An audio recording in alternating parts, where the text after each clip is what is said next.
दोस्तों, जैसा कि आपने कल वाले भाग में देखा, लाडो के ससुराल वाले निर्दोष लाडो की पीट पीट कर हत्या कर देते हैं और उसको घर के आंगन में दफना देते हैं। जब लाडो का पति शहर से वापस घर लौट कर आता है तो लाडो के ऊपर झूठा इल्जाम लगाकर बता देते हैं कि लाडो तो घर से भाग गई है। अब उसके आगे। आज रक्षाबंधन का त्योहार है। लाडो का भाई नंदू अपनी बहन से राखी बंधवाने आया है। लाडो की ससुराल वालों ने लाडो के पिताजी से 10 लाख रुपए और 20 तोले सोने की मांग की थी, जिसकी वजह से लाडो के पिताजी घर के बाहर ही रुक जाते हैं और नंदू को घर के अंदर भेज देते हैं। जाओ बेटा, जाओ। इधर लाडो के ससुर जी और उनके देवर जी बैठकर कुछ बातें कर रहे थे, तभी वहाँ नंदू आ जाता है। लाडो दीदी कहाँ है? लाडो, वो कलमुही, वो अपने यार के साथ मुंह काला करके भाग गई। जी आप क्या कह रहे हैं? हमारी दीदी ऐसा नहीं कर सकती। आए हाय हाय हाय, ऐसा नाटक, बहुत शरीफ थी ना। भाग यहाँ से, भाग। नहीं, हम दीदी से मिले बिना नहीं जाएंगे। अच्छा, तो तुम दीदी से मिले बिना नहीं जाओगे? चलो, हम मिलाते हैं तुम्हें दीदी से।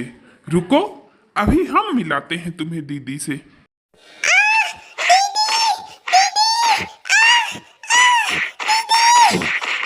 वो लोग नंदू की बहुत पिटाई करते हैं, तभी वहाँ मुन्ना आ जाता है। चाचा जी, ये क्या कर रहे हैं आप लोग? ये क्या कर रहे हैं चाचा? आप लोगों को ऐसा नहीं करना चाहिए, जाइए। जीजा जी, हम लाडो दीदी से राखी बंधाए बिना नहीं जाएंगे। नंदू, तुम किससे राखी बंधाओगे? वो तुम्हारी राखी की कदर समझ न सकी। हमारे ही प्यार में कोई कमी थी, क्या करोगे? इसीलिए वो हम लोगों को छोड़कर चली गई। हाँ नंदू, हम सच कह रहे हैं, वो हमारे और तुम्हारे प्यार की कदर नहीं कर पाई। जाओ, अब तुम घर जाओ। मुन्ना नंदू को ऐसे समझा बुझा कर भेज देता है। यहाँ एक पेड़ की छांव में लाडो के पिताजी नंदू का इंतजार कर रहे थे।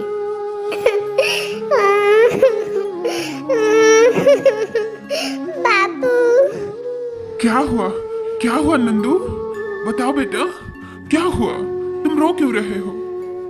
बाबू, वो लोग हमको बहुत मारे और दीदी को ना जाने क्या क्या बोले और हमको दीदी से मिलने भी नहीं दिए। जाने दो बेटा, जाने दो। हम गरीब लोगों को यही सब तमाशा देखना पड़ता है। जाने दो बेटा, चलो घर चलो। इधर मुन्ना लाडो के जाने के गम में डूबा रहता है। लाडो, ये तुमने क्या किया लाडो? तुम्हें ऐसा नहीं करना चाहिए था लाडो। अरे, तुमको हमें बर्बाद करके क्या मिला लाडो? तभी मुन्ना के सौतेले मामा जी वहाँ आ जाते हैं। मुन्ना, ये तुम क्या कर रहे हो बेटा? ये तुम क्या कर रहे हो? मामा, हमें मर जाने दीजिए मामा, हम जीना नहीं चाहते। नहीं बेटा नहीं, एक लड़की की गम में तुम अपने सोने जैसे शरीर को मत बर्बाद करो बेटा। चलो बेटा, घर चलो बेटा, चलो। फिर रात में सब खाने पर बैठे थे तो मुन्ना की चाची बोलती हैं, तुम्हारी ये दशा हमसे नहीं देखी जा रही बेटा। हमारा कहना मानो, एक सुंदर सुशील लड़की देखकर शादी कर लो। नहीं चाची, शादी ब्याह से हमारा मन उचट गया है। अब हम शादी नहीं करेंगे। क्यों नहीं करोगे? उस उल्टा के लिए अपनी जिंदगी बर्बाद कर दोगे? ये तो कहीं की बुद्धिमानी नहीं है। हम तो ये कहेंगे कि अब तुम शादी करके उसको भूल जाओ। इतनी अच्छी लड़की देखी थी हमने, बाकी तुम अपनी मनमानी करके शादी कर लिए। अब तुम्हारी ही पसंद गलत निकली तो हम क्या करें? अब भी कुछ नहीं बिगड़ा। अगर तुम कहो तो बात चलाएं, वो अभी भी कुंवारी है। अब तो मान जाओ बेटा, अपनी खातिर नहीं तो हमारी खातिर। मुन्ना कुछ जवाब नहीं देता और वहां से उठकर चला जाता है।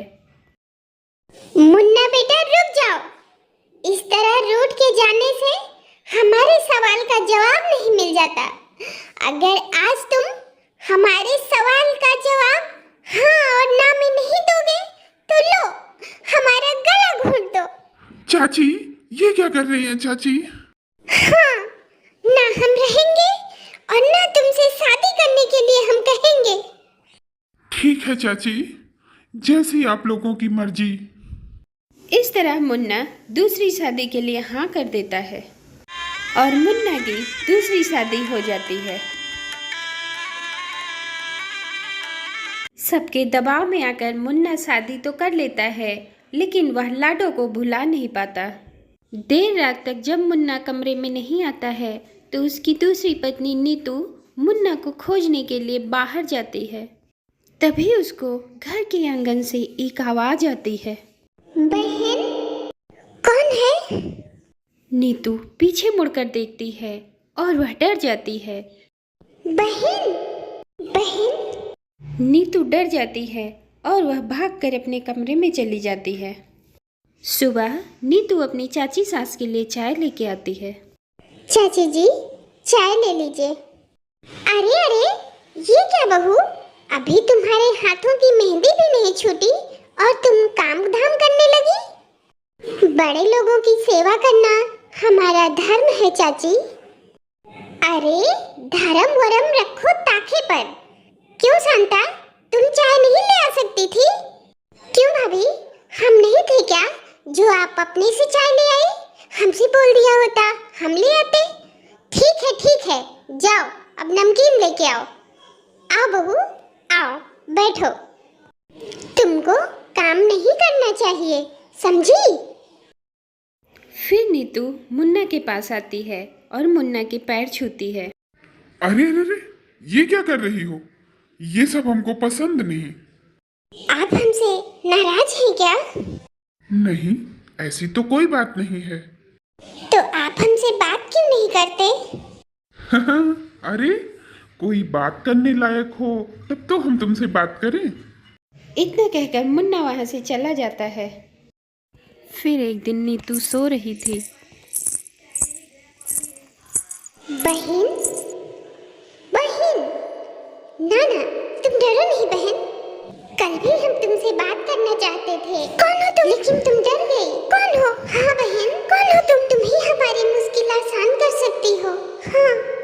नीतू डर कर वहां से भाग जाती है। चाची, चाची, चाची उठो चाची। क्या बात है बहू, हमको बहुत डर लग रहा है चाची। डर? क्यों? हाँ चाची, हमारे कमरे में कोई आके हमसे बतियाना चाहता है। कौन है? हमको नहीं मालूम। वो हमारे कमरे में आके हमसे मदद मांग रही थी। फिर एक दिन नीतू घर में झाड़ू लगा रही थी, तभी उसके चाचा ससुर वहां आ जाते हैं। अरे शांता की माँ, शांता! क्या हुआ? अरे ये सब क्या है? घर की बहू घर में झाड़ू लगा रही है और तुम लोग आराम कर रही हो। ये सब क्या है? अरे बहू, हमने तुमसे कितनी बार कहा कि तुम काम वाम मत किया करो, फिर भी तुम नहीं मानती।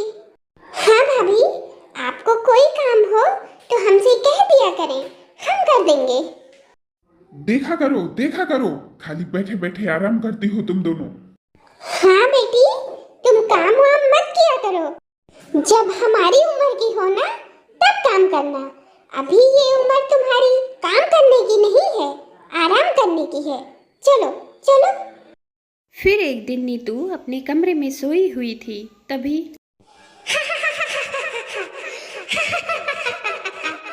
लाडो की आत्मा नीतू के अंदर प्रवेश कर जाती है और वह सबसे पहले अपनी ननद शांता के कमरे में जाती है।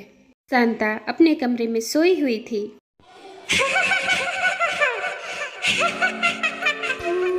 भाभी, भाभी तुम? नहीं भाभी, ऐसा कैसे हो सकता है? क्यों नहीं हो सकता ननद जी? अब तो सब कुछ हो सकता है। सब कुछ माने? यही गुहार हमने भी सबसे लगाई थी, बाकी किसी ने नहीं सुनी, तुमने भी नहीं, याद है ना? माँ! नाना, नहीं भाभी, आगे मत बढ़ो भाभी, हमारा कोई कसूर नहीं है भाभी, हमारा कोई कसूर नहीं है। देखा, औरत की इज्जत आप लोग कैसी होती है? एक बार तुमने भी हमारी आंखों को उतारने की कोशिश की थी, याद है ना? हमें माफ कर दो भाभी, हमको माफ कर दो, हमें माफ कर दीजिए। जिस तरह से लाडो के ससुराल वालों ने लाडो की हत्या की थी, उसी तरह से लाडो ने अपनी ननद से अपना बदला ले लिया। सुबह पुलिस घर पे आती है। ये तो आत्महत्या लग रहा है, कोई झगड़ा या अनबन तो नहीं था? नहीं इंस्पेक्टर साहब, ऐसी तो कोई बात नहीं थी। किसी पर शक है? नहीं इंस्पेक्टर साहब, हम तो किसी का कुछ बिगाड़े ही नहीं, तो हम किस पर शक करें? इसकी हम छानबीन करेंगे, कोई सुराग मिलेगा तो बताइएगा। हवलदार जी हुजूर, लाश लेके चलो जी हुजूर। क्या पुलिस कातिल का पता लगा पाएगी? जानने के लिए देखिए हमारी अगली वीडियो। फिर मिलते हैं आप लोगों से एक नई वीडियो के साथ। तब तक के लिए बाय बाय। हमारे चैनल को सब्सक्राइब करें, वीडियो को लाइक एंड शेयर करें। Thank you.